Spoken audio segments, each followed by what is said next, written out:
Mga kababayan, nauunawaan ko ang galit at pagkadismaya ninyo.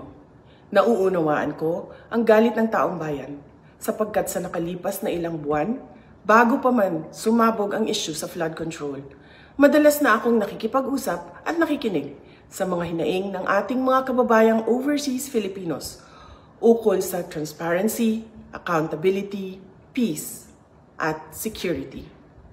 Nauunawaan ko ang galit ng taong bayan dahil nasaksihan ko mismo kung paano minanipula ng House of Representatives ang budget ng Department of Education.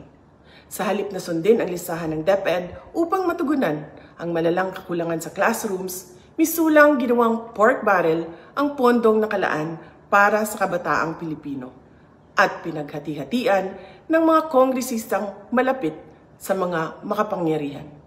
Pinili kong huwag sumali sa panggagago sa taong bayan.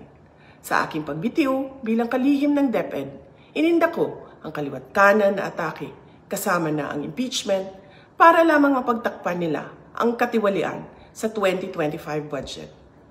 The President now faces a profound crisis of confidence, especially in the way these corruption investigations are being handled, which appear to lack both direction and resolve.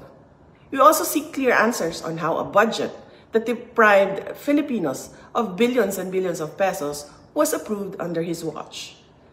Kaisa ako ng milyong-milyong Pilipinong nadismaya at nandidiri sa pamahalaang lulong sa insekuridad at walang kabusugang kasakiman.